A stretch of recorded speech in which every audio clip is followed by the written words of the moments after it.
의를 위하여 박해를 받은 자는 복이 있나니 천국이 그들의 것임이라. 나로 말미암아 너희를 욕하고 박해하고 거짓으로 너희를 거슬러 모든 악한 말을 할 때에는 너희에게 복이 있나니 기뻐하고 즐거워하라. 하늘에서 너희의 상이 큼이라. 너희 전에 있던 선지자들도 이같이 박해하였느니라. 인자로 말미암아 사람들이 너희를 미워하며 멀리하고 욕하고 너희 이름을 악하다 하여 버릴 때에는 너희에게 복이 있도다. 그날에 기뻐하고 뛰놀라. 하늘에서 너희 상이 큼이라. 그들의 조상들이 선지자들에게 이와 같이 하였느니라. 자, 우리가 산상수훈이라는 것, 그러니까 마태복음 5장부터 7장까지가 특별하게 산에 올라가셔서 예수님께서 그 무리들을 보시고 제자들에게 하신 말씀이 산상수훈인데요. 그리고 가장 처음에 시작할 때는 복의 이야기로 시작을 해요. 그래서 8가지 복을 말씀하시는데 그 8가지 복 중에 우리가 가장 이해가 안 가고 공감도 안 되고 이 복은 나한테는 안 왔으면 좋겠다라고 하는 복이 있습니다. 우리가 지난번에 계속해서 팔복에 대해서 묵상을 할 때 그때의 내용들을 한번 생각해 보십시오. 심령이 가난한 자는 복이 있다라고 했을 때 그 복 우리 받고 싶습니다. 애통하는 자가 복이 있다라고 했을 때 하나님께서 위로해 주실 거니까 그 복 받고 싶어요. 그리고 온유한 자, 의에 줄이고 목마른 자, 긍휼히 여기는 자, 청결한 자, 화평하게 하는 자, 다 복받을 만한 거잖아요. 그렇지 않습니까? 다 복받을 만한 조건을 갖고 있는 사람들이에요. 고개가 다 끄덕여지는 복입니다. 그리고 그래, 나도 이 복 좀 있으면 좋겠다라고 생각들 합니다. 그런데 딱 하나, 오늘 본문에 의를 위하여 박해를 받는 자는 복이 있다라고 말씀하세요. 그러면요, 여러분 어떤 생각 드십니까? 이 복은 좀 나는 안 받았으면 좋겠다 하지 않으세요? 머리로는 알죠. 예수님 말씀이니까요. 근데 가슴으로는 공감이 전혀 안 되는 복입니다. 박해가 복의 조건인데 어떻게 따라가겠습니까? 천국이 네 거니까 그걸로 위안이나 받아라 라고 하는 것 같아서요. 한숨부터 나오는 복이 바로 이 복 아닙니까? 참 낯선 복이에요. 여러분, 구약에 나오는 복, 축복을 한번 생각해 보십시오. 신명기 28장에 그 복에 다양한 내용들이 나오는데 이런 내용들이 있어요. 성읍에서도 복을 받고, 그리고 나가서도, 들에 나가서도 복을 받고요. 자녀뿐만이 아니라 가진 모든 소유가 복을 받고요. 그리고 하다못해 밥그릇까지 복을 받아요. 밥그릇까지 복 받는다 무슨 뜻이겠습니까? 먹을 게 떨어질 일이 없다라는 거잖아요. 그렇죠? 자, 이런 복에 대해서는요, 우리는 얼마든지 환영합니다. 잘 된다, 형통하다, 딱 들어맞는 복이잖아요. 그리고 또 복 있는 사람에 대해서는 뭐라고 하는지 시편 1편에 보면 이런 사람들도 나와요. 시냇가에 심은 나무와 같은 복이요. 시냇가에 나무가 심겨 있으면 얼마나 잘 자랍니까? 그렇잖아요. 세상에 잘 자라는 나무가 시냇가에 심긴 나무입니다. 물가에 심긴 나무예요.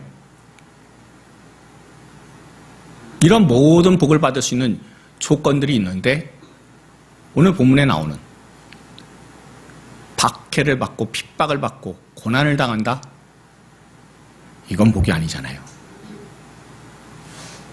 그러니 8번째 복은요, 뒤틀어진 것 같은 느낌이 듭니다. 의를 위해서 박해받는 사람이요, 이거 구약의 기준으로 하게 되면 이거 절대 복이 아닙니다.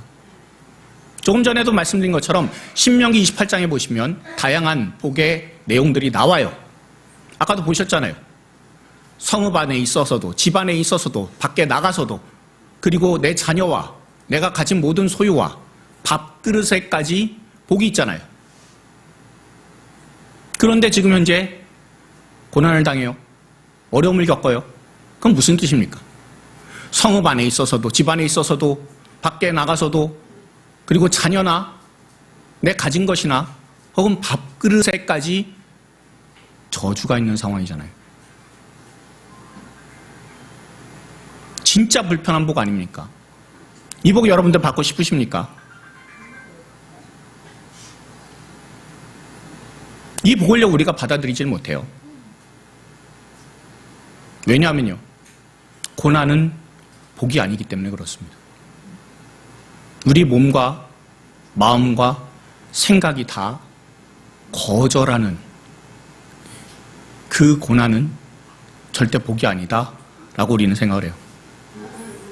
그런데 예수님께서 말씀하시잖아요. 이게 복이라고. 그러면 이게 실제 삶과 어떤 상관이 있는지 우리가 한번 깊이 묵상해 볼 수 있길 바랍니다. 우리가 오늘 본문의 말씀을 제대로 이해하려면 먼저 한 가지 분명히 해야 돼요. 핍박에는요, 그러니까 고난에는 종류가 있다는 겁니다. 제가 전에 말씀드린 적이 한 번 있어요. 네, 다시 한번 소개합니다. 제가 청년부 담당 목사로 있을 때요, 지금으로 치면 대략 한 15년도 더 된 이야기입니다. 제가 담당했던 청년이 하나 있었는데 교회도 참 안 나와요. 정말 뺀질되던 친구가 하나 있습니다. 그런데 어느 날 이 친구가 연락을 했어요. 무슨 연락이겠습니까? 다쳐서 병원에 입원했대요. 대충 내용을 보니까 어떤 거냐면 오토바이를 한잔하고 친구들하고 신나게 놀면서 타다가 가로수를 들이받았다는 거예요. 술 먹었다는 얘기는 안 하더라고요. 근데 상황이 한잔한 게 맞아요. 그 친구에게 갔습니다. 그랬더니 제 손을 붙들고 이렇게 얘기하는 거예요. 목사님, 왜 하나님께서는 저에게 이런 고난을 주실까요? 제가요, 그 자리에서 진짜 손을 들어서 뒤통수를 한 대 때리면서 정신 차려 임마 라고 말하고 싶었습니다. 근데 목사가 그러면 안 되잖아요. 다시는 그 친구 교회 못 나옵니다. 그런데 뭐라도 한 말은 해야 되잖아요. 그래서 이렇게 물었습니다. 이게 예수님이랑 무슨 상관이 있니? 이 청년이 나쁜 사람이어서가 아닙니다. 뺀질거리고 교회에 안 나와서가 아니에요. 이 청년이 틀린 게 뭡니까? 고난의 종류에 대해서 전혀 구별을 못해요. 정확히는요, 고난이 무엇인지 모른다라는 겁니다. 고난에 여러 가지가 있는데 특별하게 한 3가지만 여러분 기억하십시오. 첫 번째는요, 자신이 어려움을 당하고 힘든 일을 당했을 때는 대부분이 죄의 결과인 경우가 많아요. 죄의 결과로 인해서 어려움을 당하게 될 때가 많이 있습니다. 베드로전서 4장 15절 여러분들, 여러분들과 함께 현대인의 성경으로 한번 읽어보도록 할게요. 읽겠습니다.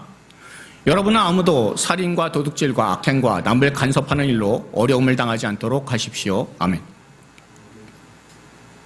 여러분, 이런 거는요, 고난이 아니라 내가 뿌린 것을 거두는 거잖아요. 오토바이 타고 음주운전 사고 낸 것은요, 이거는 핍박이든 고난이든 말할 수 없는 거예요. 왜요? 예수님과 무슨 상관이 있습니까? 예수님과 아무 상관이 없어요. 그냥 이거는요, 범죄일 뿐입니다. 그리고 여기서 이 어려운 상황에서 조심해야 될 게 있어요. 구약시대에 바벨론으로 끌려간 포로된 사람들이 있었습니다. 그 중에 많은 사람들이 이런 생각을 했어요. 우리는 매 안식일마다 하나님 앞에 제사도 드렸고, 그리고 절기도 지켰고, 할례도 받았고, 유월절도 지키고, 말씀대로 다 살았는데 왜 우리가 포로가 되어야 됐나? 라고 말을 해요.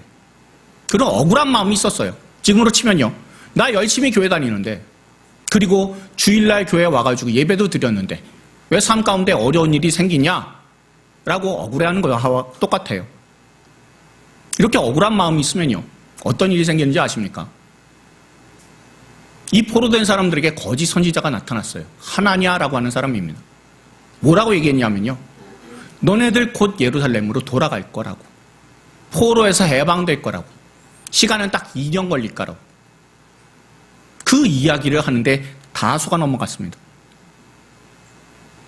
자기 자신이요, 죄에 대해서 인정하지 않게 되면요, 거짓말이 들려도 그것에 아멘 하게 돼요. 결국에 이 사람들은요, 하나님의 말씀대로 70년의 포로 생활을 했습니다. 그리고 또한 고난 가운데, 어려움 가운데 삶의 무게라는 게 있어요. 살다 보면 억울한 일이 생깁니다. 예수님하고 상관없이요. 몸이 아플 때도 있고요. 사업이 안 될 때도 있고요. 사람들과의 관계가 꼬일 때도 있습니다. 그런데 사실 이거는요, 핍박이 아니고 고난이 아니에요. 이거를, 삶의 무게를 고난이라고 해석하는 그 순간에 우리의 신앙, 우리의 믿음 체계, 그리고 교회의 존재 이유 다 틀어지는 겁니다. 고통 자체가 거룩한 건 아니잖아요.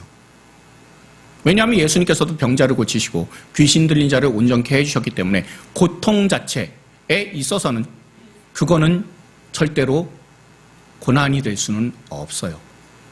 만약에 여러분들께서 지금 현재 어려운 일을 당하셨다고 한다면 꼭 스스로에게 물어보셔야 되는 게 뭐가 있어요?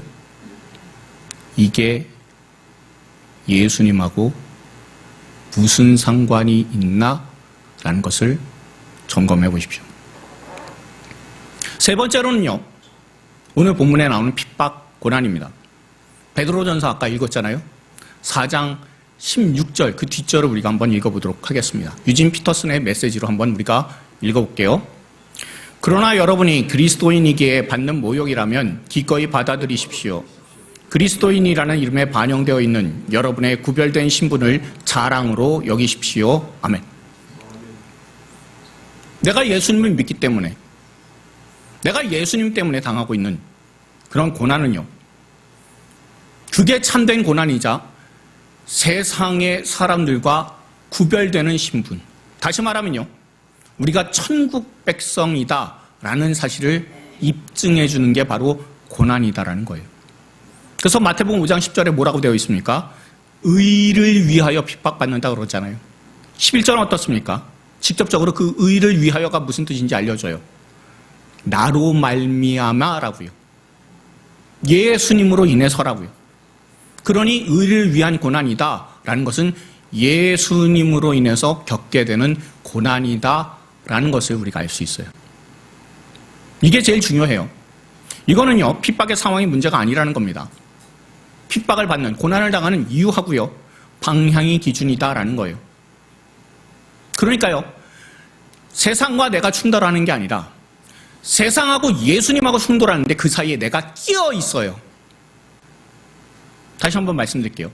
내가 세상하고 부딪혀서 발생하는 고난이 아니라 세상이 예수님하고 충돌할 때 그 사이에 내가 끼어 있을 때, 그때를 핍박이라고, 박해라고, 고난이라고 하나님의 말씀 성경은 알려주고 있다는 겁니다. 그리고 이 팔복이요, 그동안 이 8번째 복이 그동안에 있었던 복들하고 조금 다른 게 또 있습니다. 1절부터, 그러니까 첫 번째 복부터 7번째 복까지는요, 나하고 하나님하고의 관계의 얘기예요. 그런데 팔복은 어떻습니까? 이 8번째 복은요, 나와 사람들 사이에 발생하는 복이다라는 거예요. 사람들이 미워하고요, 멀리하고 욕하고 버리는 거예요. 사람들과 관계 속에서 드러나는 겁니다.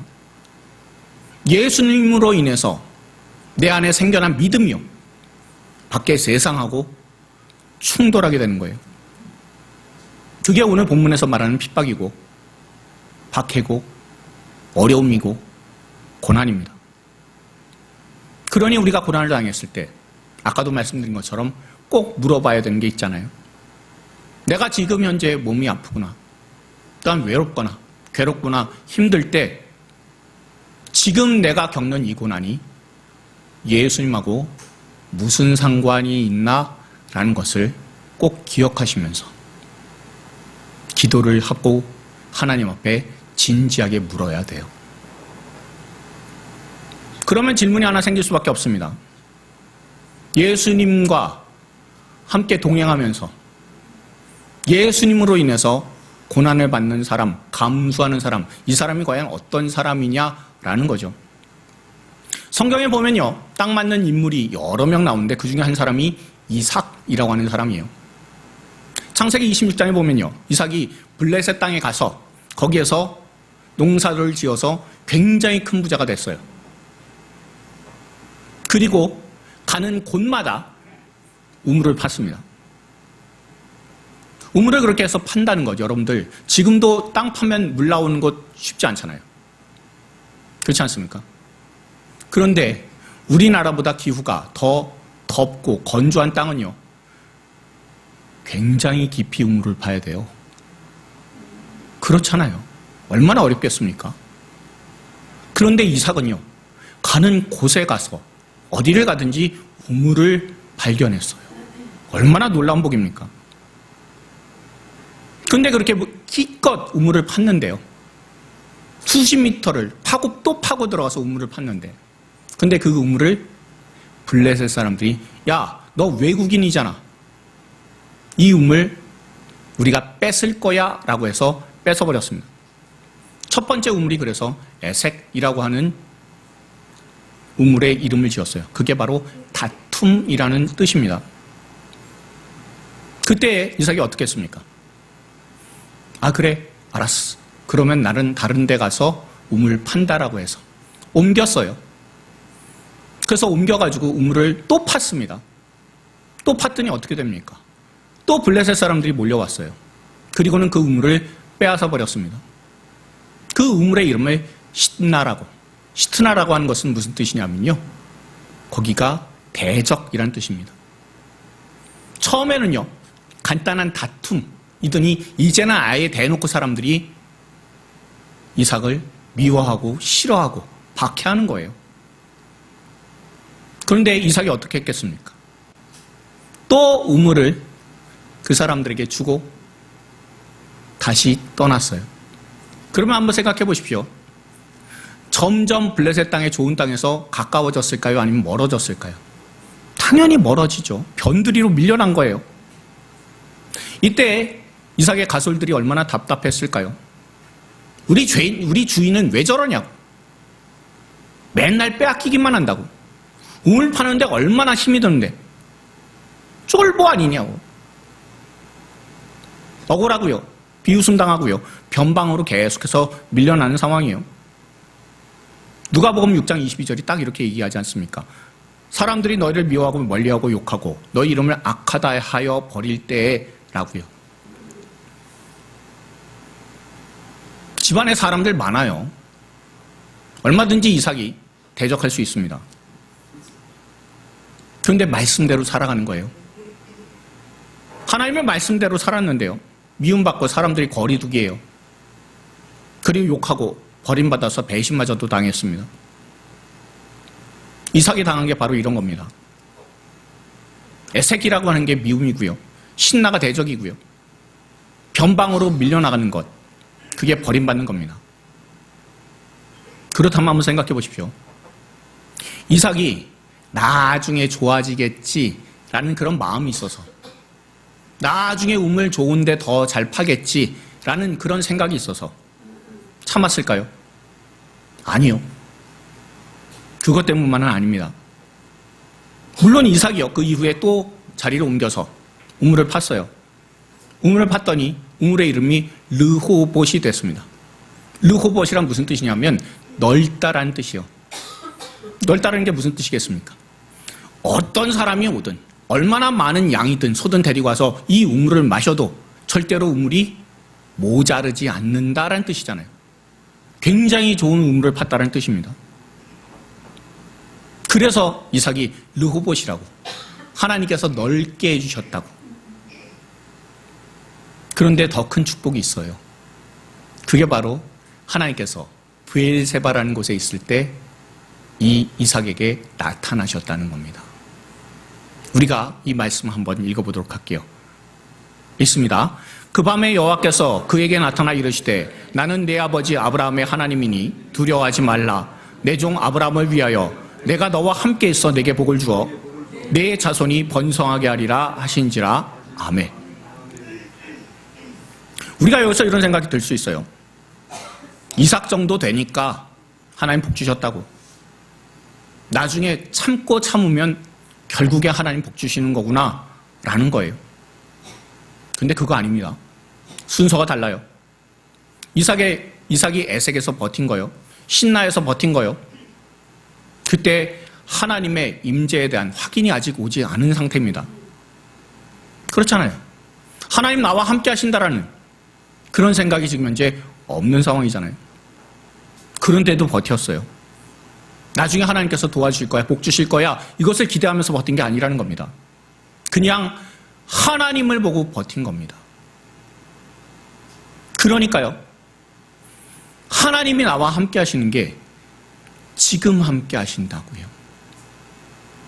우물을 빼앗기고 다툼이 일어나도 하나님께서 함께 하신다고요. 나중에 하나님이 함께 하실 것을 기대하면서 버틴 게 아니다라는 거예요. 하나님이 지금 나와 함께 하신다는 거죠. 그러니 이삭은요, 나중에 올 천국을 기대한 게 아니라 지금 하나님을 신뢰했다라는 거예요. 지금 하나님을 신뢰하는 게 그게 복이다라는 겁니다. 그러니 아무리 빼앗기고 밀려나도요, 흔들리지 않잖아요. 자기 가솔들이 봤을 때는 쫄보처럼 보였겠지만 이삭의 눈에는요, 이미 충만하다고. 나는 하나님으로 충만하면 된다고. 나는 하나님 한 분이면 충분하다고. 그렇게 분명히 선언을 했기에 에색이라고 하는 상황에서도, 신나라고 하는 상황에서도 그래도 하나님을 의지하면서 나아갈 수가 있었습니다. 이게 가능하려면 뭐가 있어야 될까요? 여백이라는 게 있어야 돼요. 이삭이요, 블레셋에서 성공하면서 물질로, 권력으로, 명예로 꽉 채워진 사람이다라고 한다면 아마도 무너졌을 겁니다. 내가 이런 것들 다 잃어버리면 끝이니까요. 그런데 이삭에게는요, 빼앗겨도 그 작은 거 넘겨줘도 큰 게 있잖아요. 하나님 계시는 거예요. 그리고 하나님께서 채우실 그 삶의 여백이 있으니, 그러니 하나님께서 그 삶을 채워나가시잖아요. 비운 자리에 예수님께서 채우시고요, 그 가운데 천국을 미리 경험하면 돼요. 그러니 어려움과 고난은요, 지금 당장에는 괴롭지만, 힘들지만 시간이 지나면 다 추억이 됩니다. 나중에 주님께서 은혜 내려주신 추억으로 바뀌게 되어 있어요. 예수님께서 이렇게 말씀하십니다. 마태복음 16장 24절의 말씀을 우리가 같이 한번 읽어보도록 할게요. 읽습니다. 예수께서 제자들에게 이르시되 누구든지 나를 따라오려거든 자기를 부인하고 자기 십자가를 지고 나를 따를 것이니라. 아멘. 예수님으로 인해서 고난을 받고 힘든 일을 겪는다라고 한다면, 내가 예수님을 믿는다라는 것, 그걸로 인해서 삶에 어려움이 생긴다고 한다면 그것이 바로 자기 십자가를 지는 것이다 라는 것을 여러분들 기억하십시오.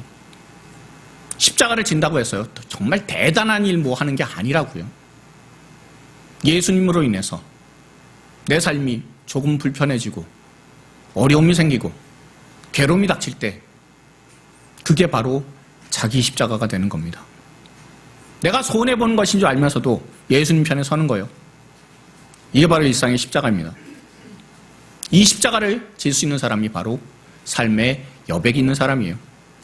그리고 그 여백에 하나님께서 함께 하시고 도와주셔서 삶을 은혜로 채워주십니다. 그리고 오늘 본문 첫 번째 복에, 그리고 마지막 복에 우리가 집중해 볼 수 있길 바랍니다. 첫 번째 복이 무엇입니까? 심령이 가난한 사람 복이 있어요. 천국이 그들의 것이라 라고 말씀하세요. 그리고 의를 위하여 박해를 받는 자는 복이 있대요. 왜냐하면 천국이 그들의 것이다 라고 말씀하시잖아요. 다시 말하면요, 전체 8복 중에서 첫 번째 복하고요, 가장 마지막 복, 그게 뭘로 감싸고 있습니까? 예, 천국이 그들의 것임이라 라는 말씀이 감싸고 있잖아요. 그러니까 팔복 전체를 천국이 그들의 것이다 라는 말씀이 감싸고 있다는 겁니다. 우리가 이미 묵상한 것처럼 심령이 가난한 사람이란 예수님께서 그 삶을 채워주실 여백이 있는 사람이라고 기억나시죠? 고개를 끄덕이시는 분이 10명이 안 되세요. 그래도 끄덕이시는 분이 있기 때문에 제가 또 설교를 할 수 있어요. 삶의 여백이 있는 사람은요, 그 안에 예수님께서 채워주시고 예수님께서 채워주시기 때문에 세상하고 반드시 충돌나게 되어 있습니다. 그러니 심령이 가난한 여백에서 시작이 되었고요. 그 여백 때문에 하나님께서 예수님께서 채워주실 것 때문에 핍박을 받는 사람으로 마치게 돼요. 그러니 천국 시민의 처음과 나중이 여기에 있는 겁니다. 새벽에 새벽기도 인도하러 오다 보면요, 1층에 편의점을 지나갑니다. 그러면요, 밤새 술을 자시면서 큰 소리로 떠드시는 분들이 있어요. 근데 이 큰 소리로 떠드시는 게 도가 지나치게 되면 싸움이 돼요. 싸움이 되면요, 경찰이 출동하곤 합니다.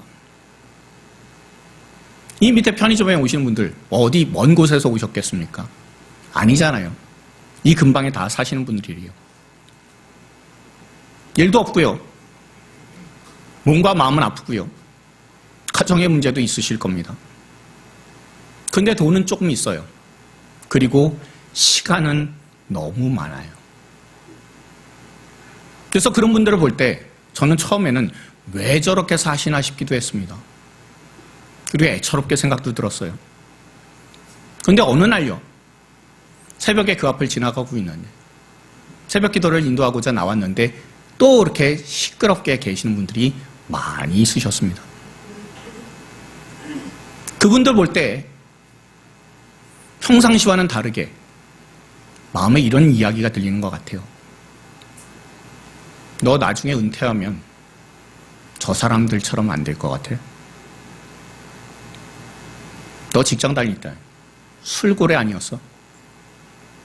그래서 사고도 쳐봤잖아. 사람 본성 언젠가 다 튀어나온다고. 너 모아둔 돈 있어? 너 잘난 것도 없잖아. 너라고 다를 것 같냐고. 웃기지 말라고.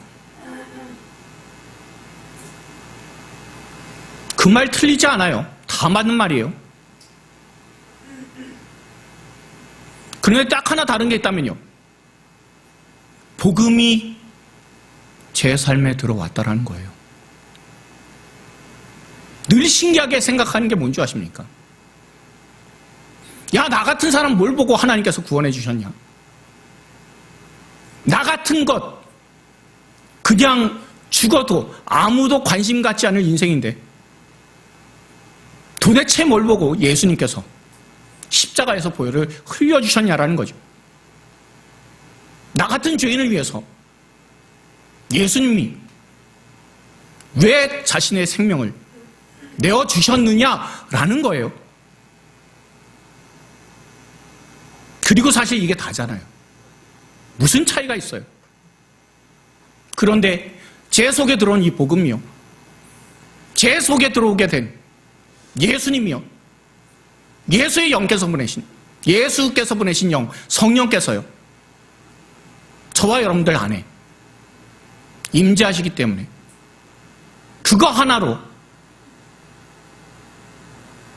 우리의 생각을 바꾸고요, 우리의 시선을 바꾸고요, 우리의 말을 바꾸고요, 우리의 행동을 바꾸고요.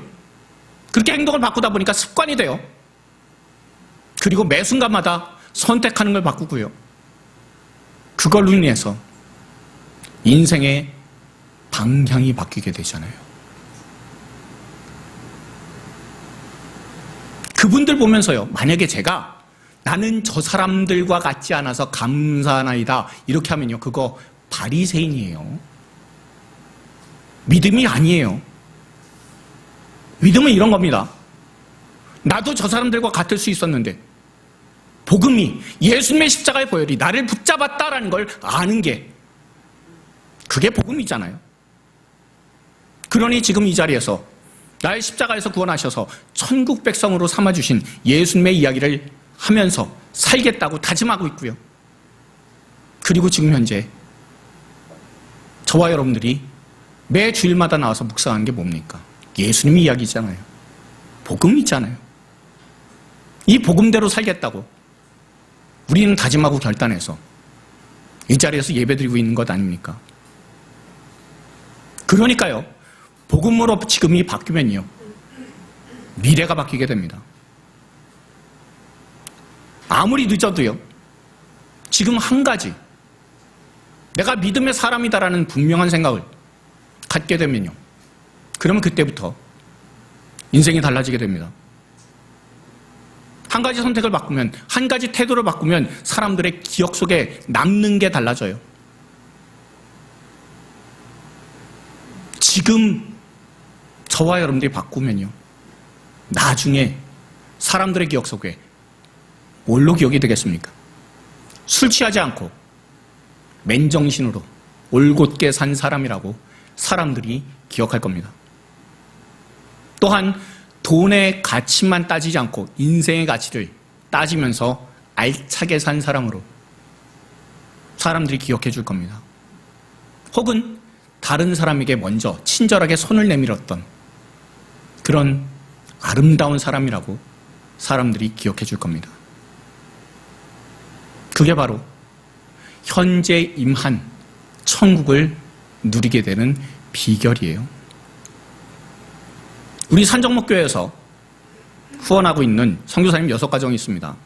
그 중에 모든 선교사님들 다 얘기하기에는 시간이 길으니까 카자흐스탄의 한순기 선교사님, 오문화 선교사님에 대한 이야기를 할게요. 한순기 선교사님이요, 대기업 다니시던 분입니다. 서울에서요. 그런데 어느 날 은혜를 받았어요. 그리고 남보다 은혜를 더 받았다는 죄로 인해서 선교사님으로 지금 활동하고 계시는 겁니다. 그것도 옛 소련에 낙후된 곳 카자흐스탄에서요.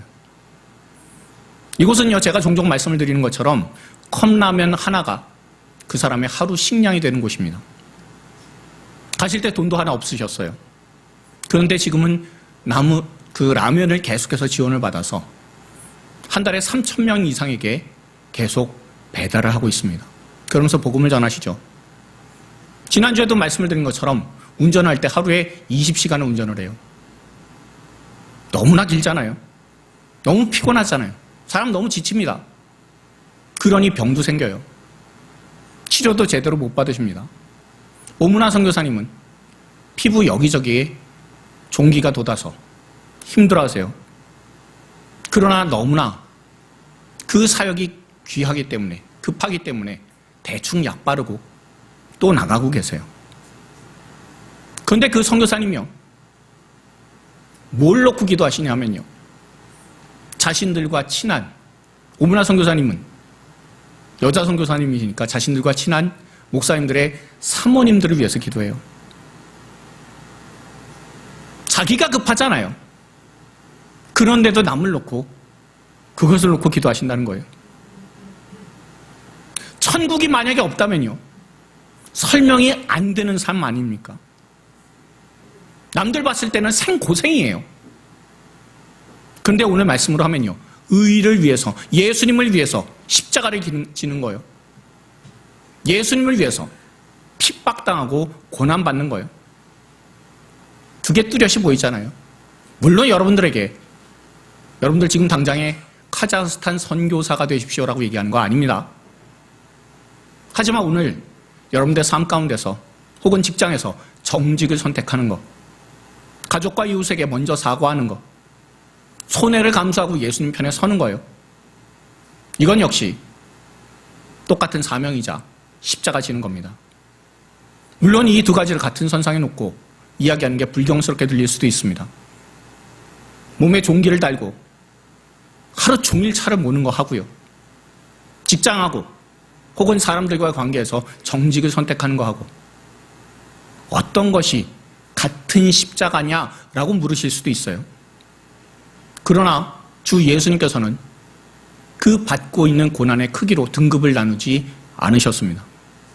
다만 그 고난이 인자로 인함이냐, 나로 말미암음이냐, 복음을 위해서냐, 믿음을 위해서냐, 딱 그것만 말씀하셨음을 기억하십시오. 우리가 히브리서 11장 1절을 한번 읽어볼 텐데요. 먼저는 공동번역으로 읽어보고요. 그리고 우리 성경인 개역개정으로 한번 읽어보도록 하겠습니다. 읽습니다. 믿음은 우리가 바라는 것들을 보증해주고 볼 수 없는 것들을 확증해줍니다. 믿음은 바라는 것들의 실상이요 보이지 않는 것들의 증거니. 아멘. 여기서 실상이라고 하는 단어는요, 헬라어로 휘포스타시스라는 단어예요. 다시 말하면 실제로 존재한다라는 뜻입니다. 그리고 이 실제로 존재하는 게 법정에서 증거로 채택될 수 있다라는 의미이기도 해요. 근데 한번 생각해 보십시오. 믿음이 눈에 보이는 겁니까? 믿음이 눈에 안 보이잖아요. 그리고 믿음에 있어서 가장 중요한 게 뭐냐면요. 믿음은요, 내가 믿을 대상이 필요하잖아요. 믿을 대상이 없이 믿는다라고 하는 건요, 그거는 가짜입니다. 근데 하나님 눈에 안 보이세요. 그럼 문제가 생기죠. 눈에 보이지도 않는데 어떻게 믿음이라는 게 생겼냐라는 거예요. 가짜 아니냐, 착각 아니냐, 오해 아니냐라고 볼 수 있잖아요. 그런데요, 이 믿음이라는 것, 우리 안에 생겼다고 한다면, 그것도 보이지 않는 하나님에 대해서 내가 믿게 되었다고 한다면요, 그 믿음은요, 내가 만들어낼 수 있는 게 아니다라는 겁니다. 그렇잖아요. 어떻게 눈에 보이지 않는 하나님을 믿어요? 어떻게 2000년 전에 십자가에서 죽으신 예수님이 나를 위해서 죽으셨다고 믿어요?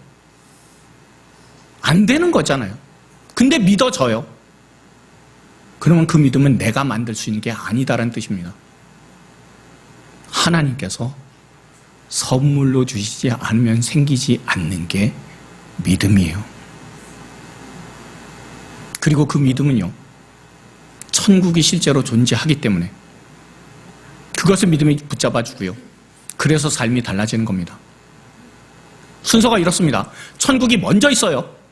여러분들이 태어나기 이전부터 천국이 있어요. 천국이 있다니까요. 아무도 아멘을 안 하시니까 여기가 교회인지 학교인지 모르겠어요. 다시 한번 여쭤볼게요. 다시 한번 말합니다. 천국이 먼저 있어요. 믿으시죠? 그리고 믿음이 그 천국을 붙잡게 됩니다. 그러니요, 이 땅이 전부가 아니잖아요. 그리고 그 천국을 말씀 가운데 내가 체험해요. 그러면 그 천국은 내가 죽어서 갈 곳입니까? 아니면 이 땅에서 체험할 수 있는 곳입니까? 이 땅에서 체험할 수 있는 곳이잖아요. 그런 체험을 계속해서 하게 되니까 저와 여러분들의 삶이 바뀌잖아요. 예수님 안 믿었을 때 한번 생각해 보실래요? 그런데 지금 여러분들이 예수님 믿고 나서 어떻게 됐습니까? 그러니 믿음은요, 자기 최면이 아니에요. 헛개비도 아니고요. 현실 도피하는 것도 아닙니다. 바라는 것들의 실상이라고요. 보이지 않는 것들, 천국에 대해서의 증거라고요. 그 천국을 여기서 살아내는 거예요. 그게 바로 하나님께서 우리에게 약속하신 겁니다. 마치 내가 천국을 손에 쥔 것처럼 살아갈 수 있는 근거가 바로 주님께서 주시는 말씀이자 믿음임을 여러분들 기억하십시오. 이런 사람들이요, 어떤 고난이든 어떤 성공이든 절대 삶이 흔들리지 않습니다. 천국이 내 거니까요. 그거 하나만큼은 분명히 붙으니까요. 그러니 삶이 널뛰기를 하지 않아요. 선교사님을 비롯한 믿음의 사람들의 삶이 바로 우리가 읽은 히브리서 11장 1절의 말씀, 실상의 삶을, 그 실상이 믿음을 통해서 증거되는 삶을 살아가고 있음을 우리가 꼭 기억할 수 있길 바랍니다. 그러니까 믿음이요, 복음이요, 예수님이요, 예수님의 영이신 성령께서 저와 여러분의 삶에 들어오시게 되면 습관이 바뀌고요. 선택이 바뀌고요. 인생의 방향이 바뀌게 됩니다. 그리고 한 선교사님을 비롯한 모든 선교사님, 그분이 마태복음 5장 12절에 나오는 너희 전에 있던 선지자들도 이같이 박해하였느니라 라는 그 말을 삶과 그 행동 가운데서 증언하는 삶을 살고 있습니다. 옛날에 선지자들이 하나님의 말씀 전한다고 고난당하고 박해당했잖아요. 그리고 선교사님들은 하나님의 말씀 전한다고 핍박받잖아요. 그리고 저와 여러분은 예수님을 믿기 때문에 그걸로 인해서 삶에서 불편함과 어려움과 힘든 것들을 감당하잖아요. 선지자의 복이 선교사님들을 또한 우리들에게 이어지고 흘러왔다는 것을 여러분들 꼭 기억하십시오. 오늘 말씀을 정리하면서 제가 여러분들께 묻고 싶은 게 있습니다. 지난 한 주간 예수님 때문에, 예수님 계시기 때문에 한번 꾹 참은 거 있으세요? 정말 속이 상했는데 그 속상한 것 주님 앞에 내려놓고 기도 한번 하신 적 있으십니까? 인생이 다 뒤집혀야만 그게 고난이 아니에요. 주님을 위해서 사느라 어려움을 겪고 불편을 겪고 아픔과 외로움을 겪고 괴로움을 겪는다면 그 작은 것들이 이미 십자가이고 핍박이며 장차 주님께서 주실 은혜의 증거입니다. 지금 각자 있는 자리에서 하나님께서는 크고 작은 고난들을 허락해 주세요. 그리고 고난을 통해서 그게 예수님과 상관 있는 사람은 복 있는 사람이라고 하나님께서 인정해 주십니다. 다시 강조합니다. 천국은요, 우리가 죽어서 가는 유토피아가 아닙니다. 천국은 하나님께서 왕으로 다스려 주시는 곳입니다. 그러니 하나님의 다스리심이 나타나는 곳이다. 내 삶 가운데 하나님께서 다스려 주셔서 내가 지금 말할 때도 행동할 때도 돈 쓸 때에도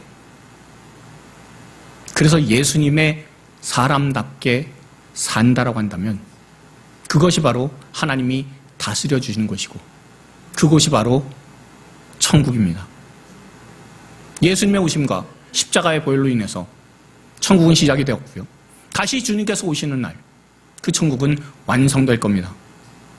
그리고 이에 대해서 삶으로 증거하고 보여주는 사람들이 바로 그리스도인들입니다. 오늘 이 자리에서 복음으로 한 걸음 내디딜 수 있는 저와 여러분들 되길 바랍니다. 저와 여러분의 그 천국이 이 자리에 임하게 되는 것을 경험해 볼 수 있길 바랍니다. 그러니 이번 한 주간에요, 예수님으로 인해서 짜증나고 힘들고 괴롭고 외롭다면 복 있는 사람이다 라는 것을 스스로 믿으시기 바랍니다. 그리고 그 복 있는 사람의 모습으로 다른 사람들에게 천국이 실제로 임한다는 것을, 천국이 우리가 죽어서 가는 곳이 아니라 내가 여기에서 경험할 수 있는 것임을 뚜렷이 보여줄 수 있는 저와 여러분들 다 되길 바랍니다. 나는 십자가로 인해서 구원받았고 천국에 내 자리가 있는 사람이야 라는 것을 스스로 증명하면서 사시는 복된 사람들, 축복의 사람들, 은혜의 사람들이 다 되기를. 그래서 저와 여러분의 표정과 말투와 행동과 습관이 천국 사람임을, 복 있는 사람임을 증명하게 되는 저와 여러분들이 다 되기를 주님의 이름으로 축원드립니다. 자, 우리 주변에 계신 분들한테 이렇게 권면해 주십시오. 복음으로 지금을 바꿉시다. 한 번 더요. 고난이 있어도 지금의 천국을 선택합시다.